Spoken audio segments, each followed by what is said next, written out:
Hi everyone, welcome to missile classes. और आज से हम लोगों का पॉलिटिकल साइंस का क्लास स्टार्ट होगा।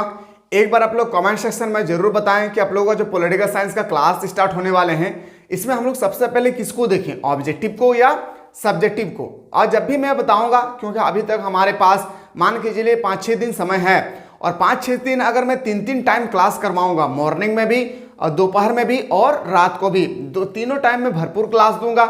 और आप लोग किस समय कौन सा क्लास करना चाहते हैं, एक बार कमेंट सेक्शन में जरूर कमेंट करें। और यकीन के साथ कहता हूं कि जिस भी स्टूडेंट्स ने पॉलिटिकल आपका हिस्ट्री सेक्शन में 2 मार्क्स 3 मार्क्स जिनका कटा हुआ है, मतलब 30 में से 28 लाए हैं, 26 लाए हैं, 25 लाए हैं, तो आप लोग कोशिश कीजिए कि इस बार 30 में से 30 क्वेश्चन हम लोगों को लाएं, क्योंकि ये पॉलिटिकल साइंस कोई हार्ड टॉपिक नहीं है, एकदम सिंपल सा टॉपिक है।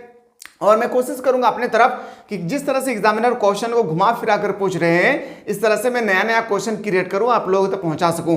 तो फाइनली आज हम लोगों का जो क्लास स्टार्ट होगी, याद रखिएगा समाज शास्त्र यानी सोशियोलॉजी का अंतिम क्लास होगी।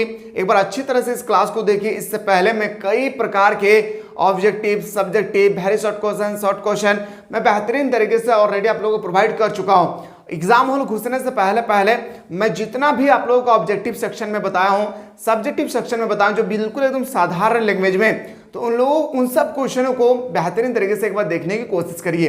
तो चलिए आज के हम लोग क्लास को स्टार्ट करेंगे। तो आज आप लोग तैयार रहिएगा पॉल साइंस के लिए। किसके मेरे भाई? आज आप लोग तैयार रहिएगा एक सब्जेक्ट के लिए जिसका नाम है क्या? पॉल। याद रखिएगा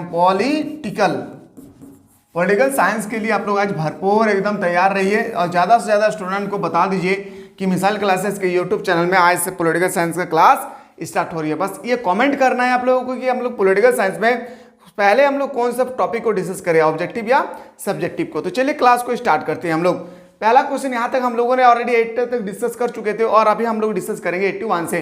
किसने कहा नगरीयता एक जीवन पद्धति है? तो बताएंगे सर वीर ने। ऑप्शन नंबर सी इसका राइट आंसर हो जाएगी। जाति व्यवस्था की उत्पत्ति संबंधित देवत्व का सिद्धांत किस वेद में वर्णित है? तो बताएंगे सर ऋग्वेद में। अगर आपसे पूछा जाएगा सबसे, याद रखिएगा सबसे पुराना वेद पूछा जाएगा तो वो भी ऋग्वेद हो जाएगी। याद रखिएगा वेद कितने प्रकार के होते हैं? 4 प्रकार के होते हैं, अथर्ववेद, समवेद, ऋग्वेद, यजुर्वेद। वेद से रिलेटेड क्वेश्चन आएगा ही आएगा, साथ ही साथ वर्ण से भी रिलेटेड क्वेश्चन आएगी। 4 वर्णों की संख्या कितनी होती है? 4। कौन कौन होता है मेरे भाई? तो देखिए पहला होता है ब्राह्मण, वैश्य, शूद्र, और एक होता है ना शाक्य। तो 4 आपका वर्ण होती है। जैसे आप लोगों का पता होगा जो ब्राह्मण होती है उसकी जन्म मुख से हुई है, जो एकदम लोअर कास्ट से थे शूद्र लोग, उसका जन्म कहाँ से? पैर से हुई है।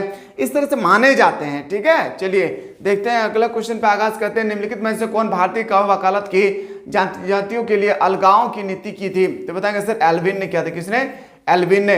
अगला क्वेश्चन पे आगाज करते हैं। नेक्स्ट क्वेश्चन है, क्वेश्चन नंबर नेक्स्ट है, समाज शास्त्र का जनक किसे माना जाता है? अगस्त कॉम्टे को। और एक क्वेश्चन ना लग रहा है कि पिछला क्लास में हमें बताना चाहिए था 1838, पर मैं बता दिया था 1938, पर मैं क्लिक किया था सही, मैं बोल रहा था सही, पर शायद मैं क्लिक करते सही गलत किया था। याद रखिए समाजशास्त्र की स्थापना 1838 में हुई थी। क्वेश्चन है सर भारतीय राष्ट्रीय कांग्रेस की स्थापना किसने किया था? A.O. ह्यूम ने किया था। अगर आपसे पूछा जाए कब किया था, तो बताएंगे सर 28 दिसंबर 1885 को। कब? 28 दिसंबर 1885 को। एक एक क्वेश्चन को एकदम ध्यानपूर्वक आप लोगों को नोट डाउन करना है और टेंशन नहीं लेना है। आज के पेपर बहुत सिंपल होगी, और सभी स्टूडेंट्स को मेरे तरफ से बेस्ट ऑफ लक। आप लोग अच्छी तरह से जाएं, बस कोशिश कीजिए जैसे पेज ना छोड़ें। पेज मतलब ये नहीं कि हमें सभी पेज को भरना है, बिल्कुल ऐसा नहीं है। पेज भरने का मतलब ये होता है मेरे भाई कि एक भी क्वेश्चन को आपको छोड़कर नहीं आना है। एक भी क्वेश्चन को आप भले उस क्वेश्चन का आंसर नहीं जानते हैं, लेकिन थोड़ा बहुत आपको लिखना है। उस टॉपिक से रिलेटेड, उस टॉपिक से संबंधित कुछ आपको लिख डालना है। आप अगर ब्लैक छोड़ के आएंगे और आप जैसे व्हाइट दिया है, अगर उसी तरह से व्हाइट अगर छोड़ के आएंगे तो एग्जामिनर आपको लड्डू बैठाएंगे। अगर मान लेते हैं कि 5 मार्क्स का क्वेश्चन है, आपने थोड़ा सा लिखा, हो सके आपको 1 मार्क्स मिल जाए, तो इस तरह से कोशिश कीजिएगा कि एक भी क्वेश्चन को आपको छोड़कर नहीं आना है। ठीक ना?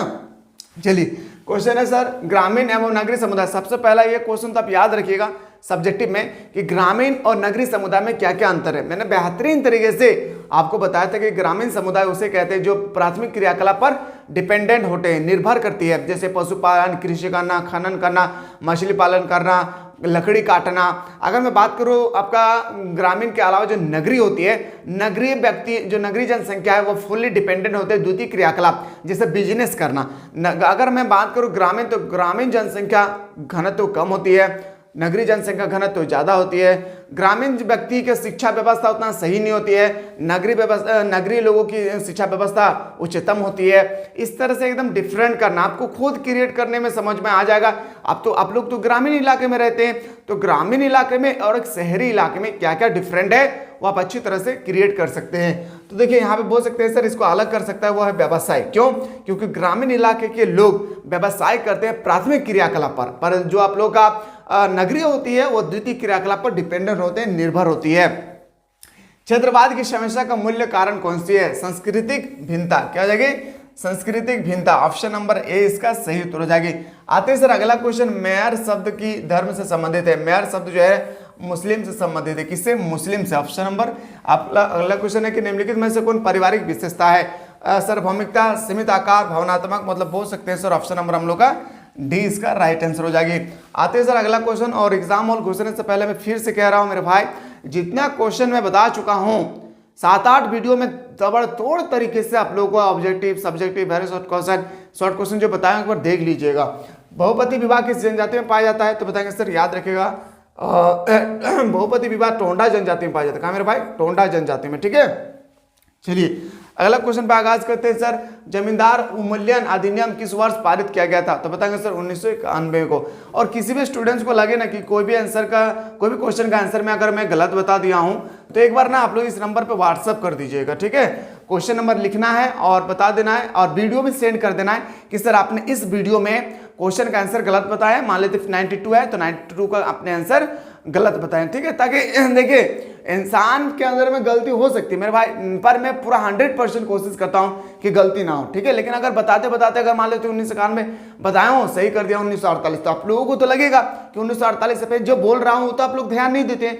जो मैं गलत करता हूं यहाँ पे जो मान लेते इसको क्लिक करूंगा तो ये आप लोग ध्यान देंगे। तो अगर इस तरह से कभी भी कोई ऑप्शन आ जाए तो मुझे एक बार जरूर आप लोग इस नंबर पे व्हाट्सअप कर दीजिएगा। चाचा किस प्रकार का नातेदारी है? तो बताएंगे सर द्वितीय नातेदारी है। मम्मी पापा, भाई बहन, पापा, तो कौन सा नातेदारी? प्राथमिक नातेदारी। चाचा चाची, फूफा फूफी, कौन सा नातेदारी? द्वितीय नातेदारी। दादा दादी, नाना नानी, कौन सा नातेदारी? तो बताएंगे सर तृतीय नातेदारी। आते सर पंचायत राज में कितने स्तर होते हैं? 3 स्तर होती है। पंचायत राज व्यवस्था का शुरुआत कब हुई थी? 2 अक्टूबर 1959 को हुई थी। कब हुई थी? 1959 को हुई थी। याद रखिएगा 1959 को हुई थी, याद रखना है मेरे भाई। ठीक है, अगर मैं बात करूं आप लोगों का 2 अक्टूबर 1959 को जो हुई थी, किस समिति के तहत हुआ था? बलवंत राय मेहता समिति। किस समिति के तहत हुआ था मेरे भाई? बलवंत राय मेहता समिति। ये भी क्वेश्चन बहुत बार एग्जाम में पूछे गए हैं। साथ ही साथ अगर आपसे पूछा जाएगा कि बताइए कि सबसे पहले पंचायत राज व्यवस्था कौन सा राज्य में लागू किया गया था? तो बताएंगे सर राजस्थान में। कहाँ पे? राजस्थान में। लेकिन अगर आपसे पूछा जाएगा राजस्थान के कौन से जिले में, तो याद रखिएगा राजस्थान के नागौर जिले में। कहाँ मेरे दोस्त? नागौर जिले में, राजस्थान के नागौर जिले में लागू किया गया था। अगला क्वेश्चन पे आते हैं कि संस्कृतिकरण की अवधारणा किसने प्रस्तुत किया था? श्रीनिवास ने किया था। किसने मेरे भाई? श्रीनिवास ने किया था। अगला क्वेश्चन पे आगाज करते हैं। मुंडा गिरोह का नेतृत्व किसने किया था? मुंडा विद्रोह होगा। मुंडा विद्रोह का नेतृत्व किया था बिरसा मुंडा ने। किसने किया था? बिरसा मुंडा। पंचायत समिति का अध्यक्ष कौन होता है? याद रखिएगा ओपी। क्या होता है मेरे भाई? पंचायत, देखिए गांव का कौन अध्यक्ष होता है, पंचायत समिति का कौन अध्यक्ष होता है, दोनों में ना काफी डिफरेंट है। तो आप लोगों को ये नहीं सोचना है कि एक ही क्वेश्चन को बार बार घुमा फिरा कर पूछ रहे हैं तो हम लोग को लग रहा है कि यही सही है। बिल्कुल ऐसा ना सोचिए। ठीक है, और जितना ज़्यादा हो सके अपने प्यारे प्यारे दोस्त को शेयर करें, और आने वाले जो जनरेशन आप लोगों को क्लास 11 में उनको जरूर इनवाइट करें मिसाल क्लासेस के फैमिली में, ताकि वो भी एक अच्छी शिक्षा उनको भी ग्रहण करने का अधिकार है। ठीक है, तो इस तरह से आप लोग जितना ज़्यादा हो सके अपने प्यारे प्यारे भाई बहन को शेयर करना ना भूलेगा मेरे भाई। चलिए जो क्वेश्चन नंबर हम लोग 8 है, इसका राइट आंसर वो क्या? सीओ हो जाएगा। ठीक है, चलिए अगला क्वेश्चन पे आते हैं सर। क्वेश्चन चिपको आंदोलन संबंधित है, सभी को पता है मेरे भाई, किससे संबंधित है? वृक्षों की रक्षा के लिए संबंधित है। यस या नो? वृक्षों की रक्षा के लिए संबंधित है या नहीं? एक बार बता दीजिए। वृक्षों की रक्षा के लिए चिपको आंदोलन संबंधित है। ठीक है, लेकिन ना बहुत सारे स्टूडेंट कंफ्यूजन होते हैं। चिपको आंदोलन का अगर जनक कहा जाए ना मेरे भाई, तो देखिए गूगल में ना 2 ऑप्शन बता रहा है। एक होता है गोरा देवी, लेकिन ना मेरे अकॉर्डिंग सुंदरलाल बहुगुणा होना चाहिए। क्योंकि हम पढ़ते आ रहे, मैं पढ़ाया नहीं हूँ लेकिन मैं पढ़ते आ रहा हूँ कि इस चिपको आंदोलन को जो जनक होती है, परनेता होती है, उसको माना जाता है सुंदरलाल बहुगुणा। ठीक है, तो ऑप्शन एक बार देख लीजिएगा आप लोग क्या है एक्चुअली। ठीक है ना, चलिए अगला क्वेश्चन पे आते हैं। किसने कहा नगरीयता एक जीवन पद्धति है? किसने कहा नगरीयता एक जीवन पद्धति है? तो बताएंगे सर विर्च ने कहा था। किसने? विर्च ने कहा था। ऑप्शन नंबर क्या हो जाएगी? सी इसका राइट आंसर हो जाएगी। आते सर अगला क्वेश्चन, उदारीकरण से क्या अर्थ निकलता है? जो उदारीकरण है हम लोग का, इससे क्या अर्थ निकलती है? मुक्त बाजार व्यवस्था। कैसे हो जाएगी? मुक्त बाजार व्यवस्था। ठीक है, मैं फिर से कह रहा हूं कि अगर आप लोगों को लग रहा है कि कोई क्वेश्चन में मेरा आंसर गलत हो जा रहा है तो एक बार ना इस नंबर पे वो वीडियो को सेंड कर दीजिएगा। साथ ही साथ मान लेते हैं हम लोग 100 क्वेश्चन को गलत किए हैं तो 100 क्वेश्चन लिख के आप लोग बता दीजिएगा सर आपने ये क्वेश्चन का आंसर गलत बताया, ताकि हम चेक कर सके। ठीक ना, चलिए क्वेश्चन नंबर नेक्स्ट पे आते हैं। स्वामी सहजानंद सरस्वती का संबंध है किससे? तो बताएंगे सर किसानों से। किससे है? किसान इसका सही उत्तर हो जाएगी। सीटू किस राजनीतिक दल का है? तो सभी को पता है, मैं कई वीडियो में ऑलरेडी मैं बता चुका हूं, टाइम पास नहीं करना है। ठीक है ना, आते से देखिए ये क्वेश्चन बहुत इंपॉर्टेंट है। इस क्वेश्चन को थोड़ा सा मैं उधर भेज देता हूं, थोड़ा सा समझिएगा। मैं दो चीज में बता रहा हूं, एक बार ध्यान से समझिएगा। पहला होता है मेरे भाई क्या? ग्रामीण। क्या होता है? ग्रामीण। एक होता है सर दूसरा, एक होता है नगर पालिका। नगर पालिका। ठीक है, एक एक क्वेश्चन को समझिएगा। जैसे अगर मैं बात करूं अगर अनुच्छेद के बारे में, आर्टिकल, जैसे हम लोग इंग्लिश में आर्टिकल कहते हैं, अनुच्छेद के बारे में शॉर्टकट में लिख रहा हूं। अनुच्छेद के मैं बारे में बात करूं तो याद रखिएगा, सॉरी ये अनुच्छेद नहीं हो जाएगा, सॉरी ये आपका भाग हो जाएगी। भाग नहीं, आपका हो जाएगा संशोधन। क्या हो जाएगी? संशोधन। याद रखिएगा कौन से संविधान संशोधन के तहत ग्रामीण व्यवस्था में ग्रामीण लोगों के लिए व्यवस्था, महिलाओं के लिए आरक्षण दिया गया है? तो बताएंगे सर 73वें संविधान संशोधन। कौन सा संशोधन मेरे भाई? 73वें संविधान संशोधन। ठीक है, एक बार ध्यान दीजिएगा इस समय। और अगर नगरीय व्यवस्था में बात करें, नगर पालिका में महिलाओं की जो आरक्षण की व्यवस्था की गई है वो हो जाएगी 74वें संविधान संशोधन। कौन से संशोधन? 74वें संविधान संशोधन। एक एक क्वेश्चन को ध्यान दीजिएगा। अगर मैं बात करूं दूसरा क्या है सर? एक होता है सर अनुसूची। क्या होती है मेरे भाई? अनुसूची, जो मैं ऑलरेडी बता चुका हूं कि भारतीय संविधान की एक खूबसूरती है। क्या बता चुका हूं? जैसे भारतीय संविधान 3 चीजों से चलती है। पहला आर्टिकल, अनुच्छेद। कितना है सर भारतीय संविधान में? 395 प्लस। अगर मैं बात करूं भाग, तो भागों की संख्या कितना है? 22। अगर मैं बात करूं आप लोगों का अनुसूची, क्या हो जाएगी? शेड्यूल, इंग्लिश जिसे हम लोग इंग्लिश में शेड्यूल कहते हैं। अनुसूची, अनुसूची की संख्या कितनी है? 12। ठीक है, तो इन्हीं तीनों चीजों से भारत का संविधान चलती है। इन तीनों चीजों में से अगर एक चीज को हम लोग गायब कर देते हैं तो याद रखिएगा भारतीय संविधान चल नहीं सकता है। तो 3 चीजों को आपको ध्यान से रखना है। तो अनुसूची जो होती है ना, जो 12, इसी में जो 11 बताया गया है, क्या बताया गया मेरे भाई? समझिएगा, इसमें जो 11 बताया गया, 11 अनुसूची, इसमें ग्रामीण महिलाओं के लिए आरक्षण का प्रावधान किया गया है। अगर मैं बात करूं 12 अनुसूची, तो इसमें नगर पालिका के महिलाओं के बारे में आरक्षण के प्रदान किए गए हैं। साथ ही साथ एक एक पॉइंट को ध्यान रखना है। जैसे आप सब बोलिएगा फंडामेंटल राइट्स, मौलिक अधिकार, तो मौलिक अधिकार भाग नंबर कौन से में दर्शाया गया है मेरे भाई? तो बताएंगे सर भाग नंबर 30 में दर्शाया गया। एक एक क्वेश्चन को ना निचोड़ करके देख लेना है। संविधान के कौन से संशोधन द्वारा स्थानीय स्वशासन, यहाँ पे थोड़ा गौर कीजिएगा, क्या कहा गया है? स्थानीय स्वशासन के बारे में यहाँ पे बताया गया है। थोड़ा मेन टॉपिक, इस पे ध्यान दीजिएगा। स्थानीय स्वशासन निकाय में महिलाओं के प्रतिनिधित्व को बढ़ाने की कोशिश की गई है।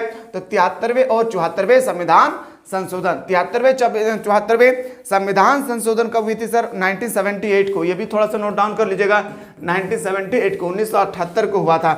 ऑप्शन नंबर 20 का बिल्कुल सही उत्तर हो जाएगा। एक बार स्क्रीनशॉट ले लीजिए क्योंकि बहुत इंपॉर्टेंट है ये। आते हैं सर अगला क्वेश्चन पे आगाज करते हैं हम लोग। अगला क्वेश्चन जाने से पहले मैं बता दूं, अब यहां से ना हम लोग कोशिश करेंगे जो भी सब्जेक्टिव क्वेश्चन में बचा हुआ, अब हम लोग यहां पे देखने वाले हैं सब्जेक्टिव क्वेश्चन। तो क्या आप लोग तैयार है सर? सब्जेक्टिव क्वेश्चन को जो इंपॉर्टेंट क्वेश्चन अभी लेक्चर बचा हुआ है वो भी हम लोग को जल्दी से प्रोवाइड कर दे। तो एक बार जल्दी से आप लोग कमेंट सेक्शन में कमेंट करना ना भूलें। मिलते हैं इसी तरह से नेक्स्ट वीडियो।